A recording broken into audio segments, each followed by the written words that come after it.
Hello authors, future authors, book enthusiasts, and anybody who might have stumbled upon this channel. My name is M.A. Kennedy. That's M.A.Kennedy, and I am a self-published author. My premier historical fiction novel, The Rolling Pin, is available on Amazon in paperback and Kindle, and it is not so subtly hiding behind me if you want to know what the cover looks like. I also like to dress like a 15th century pirate, but that is not what we're here to talk about today.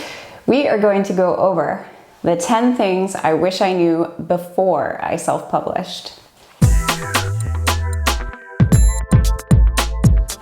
This is only my second video on this channel, so please hit the subscribe button and the bell icon to get notified when I post future videos.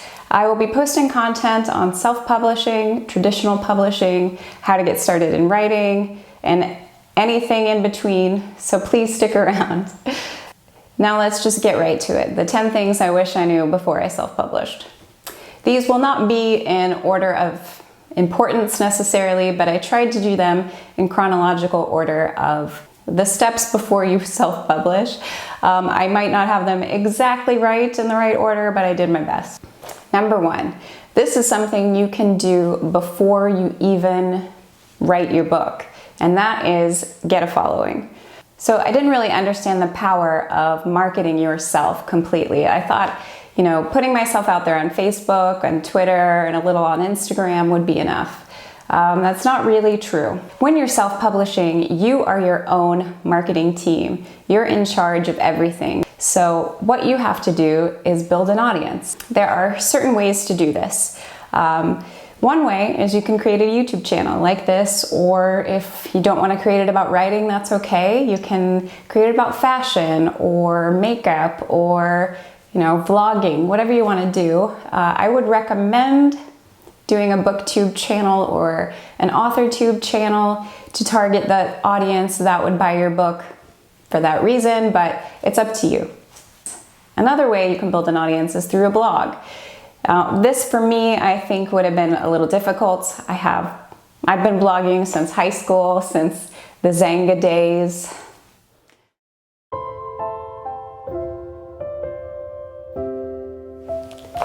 Well, let's not talk about that. Anyway, so emo me, nobody wants to read that.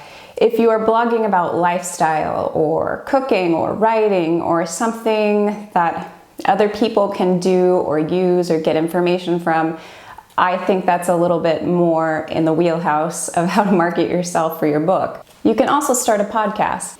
If YouTube doesn't seem like your thing, if blogging is not your thing, maybe podcast is your thing. I am not a huge fan of podcasts. I tried to get into them when I was in college, but the only podcast I ever listened to was Neil deGrasse Tyson's Star Talk because I secretly want to be an astrophysicist, but I'm terrible at math. They are very, very popular, and it's a good way to build an audience. There are, of course, other ways. Maybe you are big on social media. I am just not that important in the world of social media. So outside of my friends circle, I don't have that many people who don't know me on my friends list. But if you are an influencer or I don't know, somehow you gained a huge following, well, more power to you. Then use that asset and really start marketing yourself before you start writing. Let people know that you're writing. Give them little tidbits. What I started to do after I had written the book was I would release certain quotes that I knew I wasn't going to change so that people had an idea of the mood of my book, the tone, how my character speaks, and what they could expect. The second thing I wish I knew before I started self-publishing was word count. So I have a tendency to be an underwriter. You can be an overwriter or an underwriter. And what that means is you either write under the standard word count or you write over the standard word count. And for me, underwriting is a problem because I have a tendency to get right to the point. I am very detailed, I am very visual, but I find a way to do that in a short amount of time. And so that is something that I've been working on because it is much easier, in my opinion, to scale back a book than it is to add things to a book that don't feel forced. What I mean by word count is that every genre has a typical word count. Now, if you're self-publishing, you can forget about this if you want to. Honestly, I did not meet my word count criteria in my genre, but in the end, I didn't really want to. I told the story I wanted to tell. That's how I wanted to tell it. I didn't want to add anything that might tarnish the story as a whole. But for example, I had around 60,000 words, and in historical fiction, usually you have 80,000 words. Maybe more, maybe less, but it sits around that general word count. So each genre, let's say you're doing a big fantasy fiction, like with dragons or something. Oh, I don't know, dragons have been overdone. But if you're doing a big fantasy fiction, you might want to research how many words are in fantasy fiction. It also differs for age category. Obviously, children are going to have a much smaller word count than an adult book, and young adult versus adult, and so on and so forth. So you want to research what is the typical word count in those areas, because you kind of want to model your book after successful books. Of course, you don't want to copy, but you want to be in that comfort zone. Number 3, formatting. So what I mean by formatting is you want to know the margins, you want to know the size of the font, the type font, and you want to know what the bleed is, you want to know what your spine size would be, and you want to know the general width, height and width of your book. I had no clue. So I published with Amazon, but with Amazon, they basically give you standard categories, and you can of course choose what you want, but I just went with, 6x9 as far as my height and width of my book, and that sounds good. Well, what I didn't account for is the fact that that was going to give me less pages. I had in my mind that I would have around 200 pages in my book, and I probably could have if I chose a smaller book size. But I just went with a standard because I didn't know what I was doing. I also hired someone to format my book. But what this person did was they used the Kindle Create app, which is great if you want to just publish an ebook. But I was not only publishing an ebook, I was publishing a paperback as well. And typically paperbacks will have either Courier fonts or Times New Roman in 12 point. So that's what I was expecting. What I ended up with was 12-point font, but it was called Bookerly, and that is what they use on Kindle. It is a nice, big, bold serif font that people like because you can read it easily. But that is not what I wanted for my paperback book. I ended up not changing it then, but I am changing it now, so I'm going to release another version of my book where it has the more traditional type font and page style. You can hire somebody to do that for you if it seems overwhelming, because you will need to know where to start and end the margins on your page. It will have to be in a certain format to be on a book so that your words don't go off the page.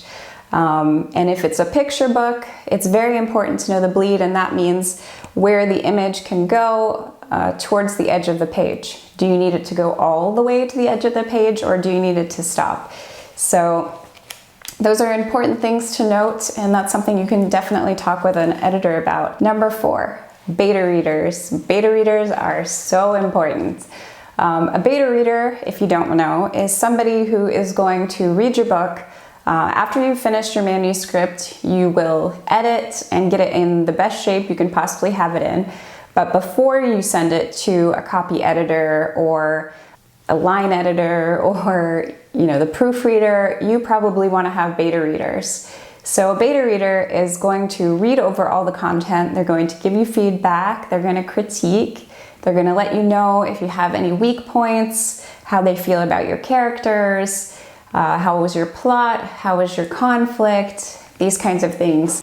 And you typically want to have anywhere from 5 to 10 beta readers.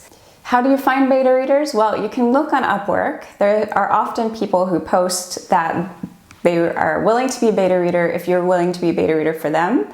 Or if you know anybody in the writing world, or anybody with a background in writing, or someone who just really loves reading and you feel could give you constructive feedback, that's who you want to ask. Now, what you should understand about beta readers is that since there's no pay involved, they can drop off at any time. So this is typically why you want to have 5 to 10, because at some point maybe life happens to people, or they just get bored. It happens. They might not finish your book and they might not give you the feedback. So it's something that you want to consider. Don't just have 1 or 2. I would have at least 5 if you can. Number 5, how many editors should I have? This is a personal question, and it's also a budget question because editing costs quite a lot of money. As a self-published author, all the cost is on you. And so you have to figure out what kind of editors work best for you. There are several different editors that I will list. There are content editors, copy editors, line editors, and proofreaders, and maybe some more I haven't thought of, or somewhere in between all of those. Now, a content editor can be quite expensive. This person is going to work with you to make your book the best version of itself it can be. And essentially that's the job of all the editors, but this is coming right down to the meat of your book, the story of your book, how your book flows. And when you send your manuscript to a content editor, you want it to be totally finished. You want it to be in the best form that you could possibly make it, so that they can dissect it and they can tell you, areas to improve. Much like a beta reader, but this is a professional who will really help you build your characters, let you know if you have 2-dimensional characters, if you're showing instead of telling. Maybe your arc is not that interesting. They're really going to have an opinion on your book. You have to kind of have tough skin. And of course, you can seek out a content editor to your liking. I'm going to talk about Upwork quite a bit because Upwork is what I have used to find freelance editors. But you could put in your job description that you don't want anybody too harsh. You want somebody honest, but you don't want them to be brutal with you. And that's okay. But you still need to understand that you have to take criticism, and you might have to kill your darlings, as they say. It's one of the favorite phrases in writing. And maybe you will, maybe you won't, but you have to be able to stomach what they're going to say to you and to take it and to mold your book into something new and wonderful. Maybe a content editor isn't for you. Maybe you don't have the budget. That's totally okay. You can work with the beta readers and critique partners if you have them, and then you can look at other types of editors who might not be quite as expensive as a content editor. I would suggest a copy editor. A copy editor is going to go line by line and fix any grammar mistakes, any punctuation mistakes. And then there are line editors, and this person is going to go line by line, and they're going to check for how you use the language.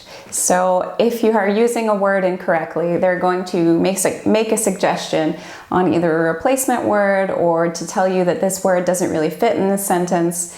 They're going to fix your grammar, they're going to fix the sentence structure, and they'll also tell you when something doesn't make sense. And then of course we have our proofreader. And when you send your book to the proofreader, this is something I did not know, it should be set in the format that it would be if you were going to upload it to publish. So in the case of Amazon, for example, you could have it in probably PDF format. And that way this person gets to read your book kind of like an ebook, so they get to see it the way that a reader will see it. And you can also make sure that there were no errors when you converted your file from Word to either KDP or PDF or whatever type of file you're converting, because that does happen, and it did happen to me. When you're moving files back and forth between these programs, it can mess up your pages, so please be aware of that. Number 6, how to find freelance editors, and I've already been talking about this quite a bit, but the website I use, so it's the only one I'm going to talk about because I don't want to recommend you something that I don't know anything about, is Upwork. I like Upwork because you can post your job, you can post your budget, and then you have people who will email you and say, this is my criteria, this is my background, I would like to work on your project, and you can choose who would you like to work on your project. The problem I had is that when I first used Upwork, I didn't know how to use Upwork. And so I posted a job and I got one email and I was like, oh no, I haven't gotten any more emails. And it turns out I just needed to come back a little bit later, and then I had a ton of emails.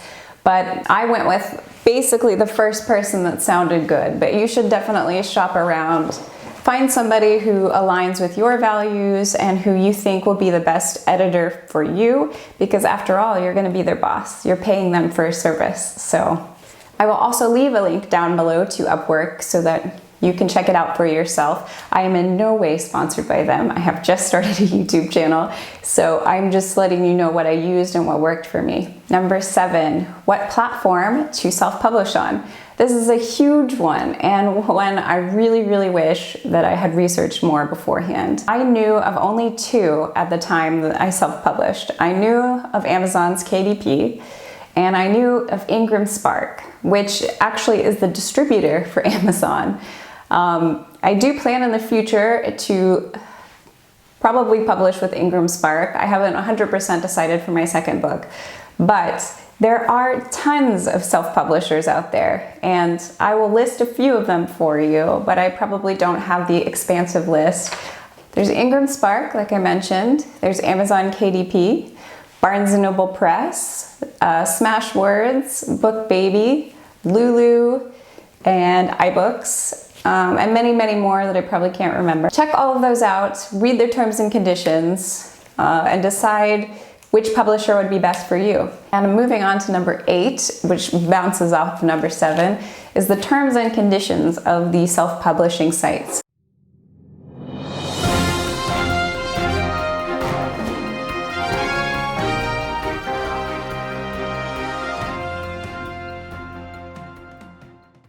I'm not sure about the other publishers as I haven't published on their platforms yet, but in the future, when I go with another self-publisher, I will let you know. Number 9, how to get involved in writers' workshops and writers' groups. This is something that I'm still working on as I'm in France. It's a little more difficult for me, but I would suggest looking online in your area to see if there are any writers' groups that get together and can critique each other's work. It's very, very important to get the opinion of people before you finish, and put your book out there, because you want to know what the reader is going to think. It's one thing to have this world in your mind that you think is so great, but when somebody gets it, they're like, what? So other writers can help you be a better writer. They can challenge you. You can become inspired by their writing. It's always a good idea to join writers groups if you can.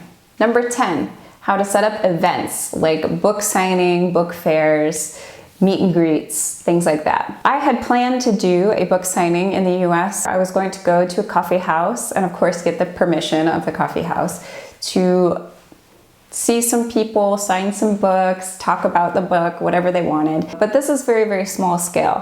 What you can also do is if there are book fairs in your area, you can sign up to be a booth at the book fair. And this is something that I intend to do in the future when we can travel again.